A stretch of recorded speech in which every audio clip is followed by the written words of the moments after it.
मीठी लजीज रेवड़ी तैयार करने के लिए पहलवान रेवड़ी की फैक्ट्री में खालिस गुड़, देसी घी और तिलों को बोरियों की सूरत रॉ मटेरियल स्टोर में स्टॉक किया जाता है।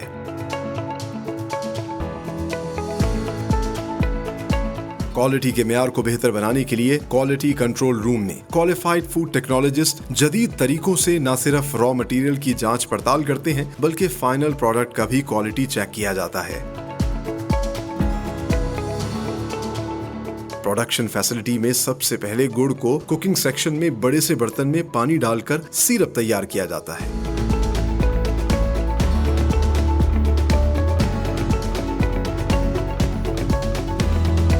छाननी से गुजारने के बाद साफ सिरप को छोटे बर्तनों में शिफ्ट किया जाता है और चाशनी बनाई जाती है।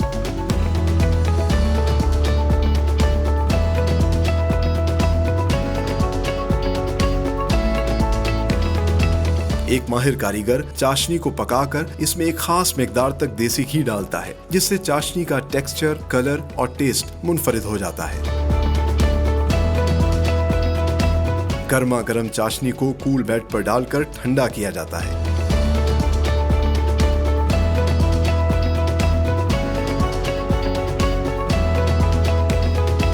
ठंडा होने के बाद चाशनी को समेटकर स्ट्रेच मशीन के जरिए रेवड़ी की डो में कन्वर्ट किया जाता है।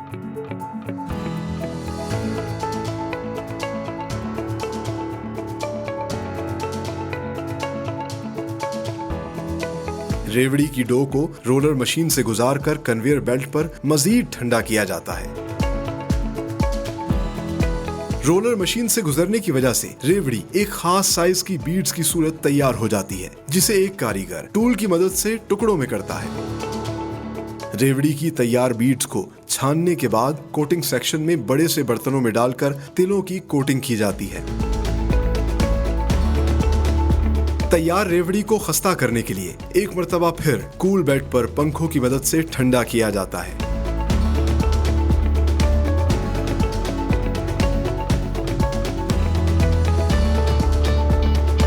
खालिस देसी घी और गुड़ से तैयार खस्ता और मजेदार रेवड़ी को वजन के हिसाब से जिपर्स में बंद करके किलो, आधा किलो और पाव के मुख्तलिफ साइज में पैक करके पाकिस्तान समेत दुनिया के बेशतर ममालिक में बतौर चकवाल की सौगात के एक्सपोर्ट किया जाता है with the proud tag of made in Pakistan.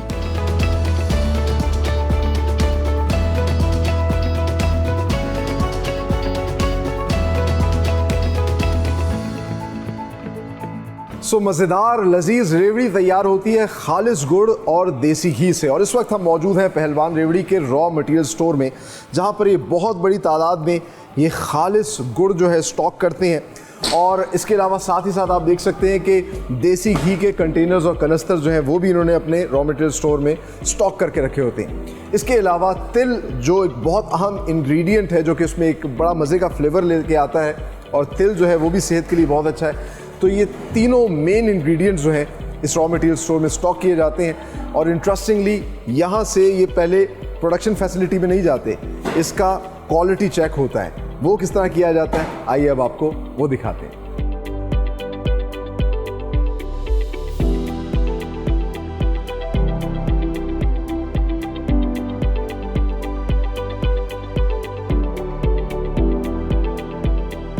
So the interesting part is raw material store में जो भी चीज़ें स्टॉक की होती हैं उनको डायरेक्टली ये फैक्ट्री में नहीं भेजते, बल्कि इनका जो क्वालिटी कंट्रोल रूम है यहाँ पर लाया जाता है, उसकी क्वालिटी चेक की जाती है। यहाँ पर बाकायदा तौर पर क्वालिफाइड फूड टेक्नोलॉजिस्ट हैं जो गुड़ पूरे पाकिस्तान से ये मंगवाते हैं, उसका क्वालिटी चेक करते हैं ताकि एक स्टैंडर्डाइज टेस्ट हो।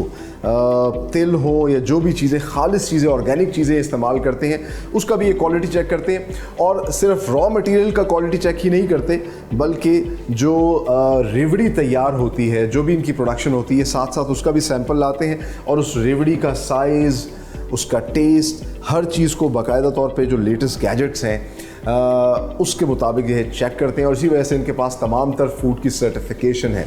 और इसी वजह से ये देख के मुझे बहुत अच्छा लग रहा है कि ये जदीद तकाज़ों से ये तमाम तर रेवड़ी को तैयार कर रहे हैं। और पूरे पाकिस्तान समेत दुनिया भर में ये रेवड़ी जा रही है with the proud tag of made in Pakistan. और ना सिर्फ पाकिस्तान भर में इतनी पसंद की जाती है बल्कि दुनिया भर में इसकी मांग जो है वो बढ़ती जा रही है। और साथ ही साथ ये तमाम तर जो भी डाटा इसका इकट्ठा होता है उसको भी ये अपने पास रखते हैं ताकि अगर किसी भी किस्म का कोई मसला आए तो फौरी तौर पर देखा जा सके कि कहाँ से इन्होंने जो है ये सामान लिया, जिस गुड़ से ये चीज़ तैयार हुई। क्योंकि आज के दौर में ये कहा जाता है कि वो फूड सेफ़ है जो कि ट्रेसेबल है।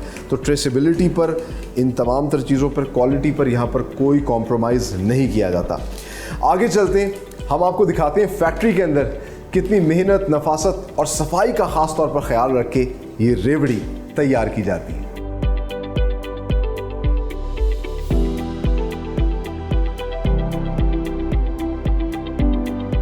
हम मौजूद हैं पहलवान रेवड़ी की प्रोडक्शन फैसिलिटी के अंदर, जहां पर चकवाल की सौगात रेवड़ी तैयार की जाती है। और जिस तरह कि हमने आपको दिखाया कि ये खालिस गुड़ और देसी घी से तैयार की जाती है और ये गुड़ जो है पूरे पाकिस्तान से जमा करते हैं, रॉ मटेरियल के तौर पर स्टोर करते हैं। तो सबसे पहले ये इस गुड़ को जो है सिरप में कन्वर्ट करते हैं। इस वक्त हम इनके कुकिंग सेक्शन के अंदर मौजूद हैं जहाँ पर इस गुड़ को जो है पहले सिरप में कन्वर्ट किया जाता है।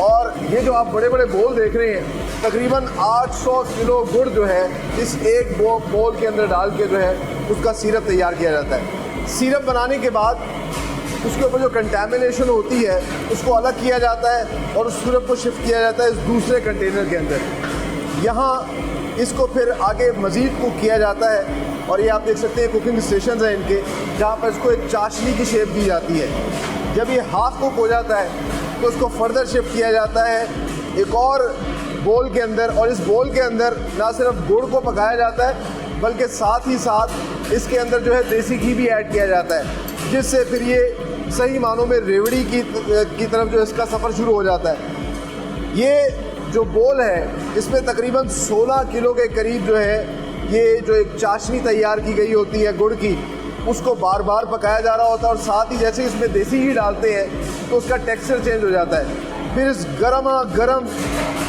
चाशनी को जो रेवड़ी की तैयार हुई होती है इसको कूल बेड पे शिफ्ट किया जाता है और आगे फिर इसको बाकायदा तौर पे स्ट्रेच किया जाता है। आइए अब आपको वो प्रोसेस दिखाते हैं।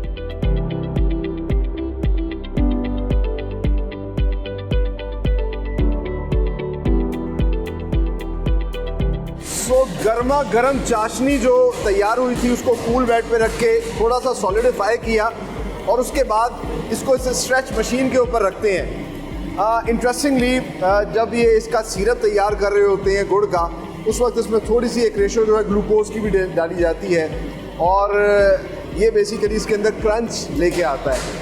तो आपने देखा कि पहले तो ये जो उसका ऑर्गेनिक कलर है ब्राउन कलर का था, लेकिन स्ट्रेच मशीन पे आकर ये अब अपना कलर चेंज कर रहा है, ये वाइट कलर का हो रहा है। और इस स्ट्रेच से क्या होता है, जो हमें एक क्रंची सा एक मज़े का फ्लेवर आता है वो इस सारे प्रोसेस की वजह से होता है। इंटरेस्टिंगली पहले हाथ से ये सारा काम होता था, ये बहुत मेहनत तलब काम था, लेकिन अब जदीद दौर के मुताबिक इन्होंने इसके जो कॉन्फेक्शनरी के लिए मशीन्स इस्तेमाल होती हैं, जो कि टॉफ़ियाँ बनाने के लिए इस्तेमाल होती है, उसी मशीन को इन्होंने जो हमारी ट्रेडिशनल टॉफ़ी है रेवड़ी, उसकी मेकिंग के लिए भी इस्तेमाल करना शुरू कर दिया है। और अब यही काम जो है चंद मिनटों के अंदर हो जाता है। आप देखें कि मेरी बात के दौरान ही जो है ब्राउन कलर जो है अब वो आहिस्ता आहिस्ता वाइट होता जा रहा है। और जब ये अच्छे से स्ट्रेच हो जाएगी, इसमें से तमाम तर एयर निकल आएगी, ये वाइट कलर की हो जाएगी, तो फिर इसको आगे रोलर पे शिफ्ट किया जाएगा।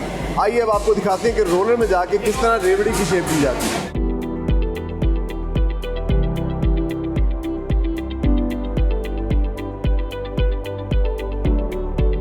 स्ट्रेच मशीन से जो मटेरियल तैयार होता है उसको यहाँ पर लेके आया जाता है रोलर मशीन के ऊपर। यहाँ पर इसको जो है बाकायदा तौर पर जो रेवड़ी की शेप दी जाती है।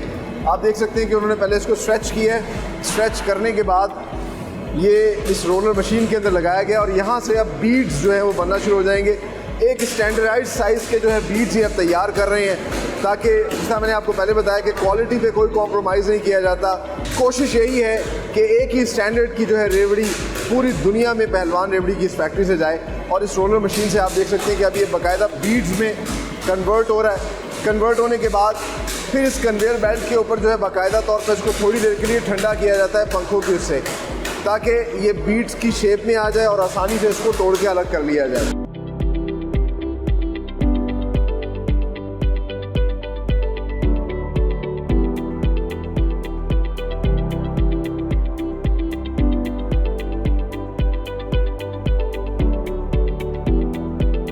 इन बीड्स की तैयारी के बाद इनको पहले छाना जाता है और पाउडर सारा निकल आता है, सॉलिड बीड्स आ जाती हैं और इनको फिर कोटिंग सेक्शन में लाया जाता है। इस कोटिंग सेक्शन में आप मेरे पीछे देख सकते हैं, ये जो तिल है, इस तिल को इन ड्रम्स के अंदर बाकायदा तौर पर गर्म किया जा रहा है, पकाया जा रहा है और फिर इन्हीं ड्रम्स के अंदर जो है इन बीड्स को डाल दिया जाता है। एक स्पेसिफिक टेम्परेचर के ऊपर जो है फिर ये बीड्स रेवड़ी की जो है वो दोबारा से इन पर कोटिंग होना शुरू होती है और पूरी को 5 से 10 मिनट के अंदर इसके ऊपर जब पूरे तिल से ये कवर हो जाती है, क्योंकि तिल का अपना एक जायका है और ये फ़ायदेमंद भी बहुत ज़्यादा है, तो फिर जब पूरी कोटिंग हो जाती है तो इसके बाद फिर इसको ठंडा करने के लिए अगले बेड पे शिफ्ट किया जाता है। वहाँ पे कैसे क्वालिटी चेक होती है, किस तरह अंदाज़ा किया जाता है कि पहलवान की रेवड़ी जो है वो तैयार हो चुकी है, आइए अब आपको वो भी दिखाते हैं।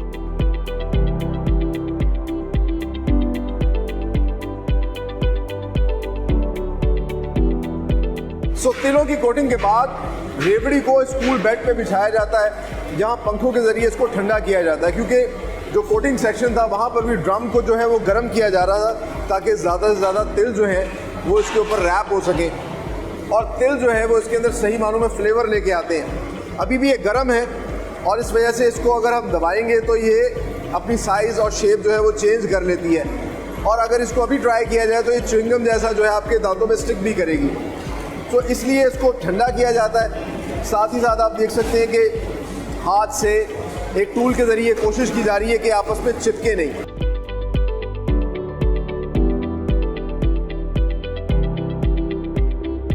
खस्ता मज़ेदार रेवड़ी तैयार होने के बाद पैकिंग सेक्शन में लाई जाती है और यहाँ पर इसको पैक किया जाता है। जनरली 3 पैकिंग्स हैं इनकी, जिसके अंदर 250 ग्राम्स जो कि एक पाव है, इसके अलावा 500 ग्राम्स आधा किलो और 1 किलो की पैकिंग। इन 3 पैकिंग्स के अंदर जो है इसको पैक किया जाता है। सबसे पहले जो रेवड़ी तैयार हुई है उसको इन जिपर्स के अंदर पैक किया जाता है ताकि इजी टू ओपन, आप इसको आसानी से खोलें, एंजॉय करें, दोबारा जिपर बंद करें ताकि उसकी वो जो खस्ता क्रंचीनेस है वो कम ना हो। तो ये एक बड़ा अच्छा साफ़ सुथरा सिस्टम है और उसके बाद फिर इन डब्बों में पैक करके यहाँ पर जितने भी इनके आउटलेट्स हैं ना सिर्फ वहाँ पहुँचाया जाता है बल्कि पाकिस्तान भर में, और अब तो ये बाहर भी सप्लाई की जा रही है। पाकिस्तान के अंदर एक मसला ये है कि अगर एक चीज़ मशहूर हो जाए तो उसको कॉपी करने वाले बेतहाशा लोग आ जाते हैं। तो किस तरीके से आप असली जो पहलवान की रेवड़ी को एंजॉय कर सकते हैं, जो कि अब जदीद अंदाज से बनाई जा रही है और खालिस चीज़ों को, जिस तरह कि हमने आज के प्रोग्राम में आपको दिखाया, खालिस गुड़, खालिस देसी घी। और मैं फिर कहूँगा कि आज का प्रोग्राम करने में इतना मज़ा आया, एक तो खुशबू इतनी अच्छी थी, साथ साथ हम टेस्ट करते रहे, मुख्तलिफ उसके टेक्सचर, उसके फ्लेवर्स को एंजॉय करते रहे।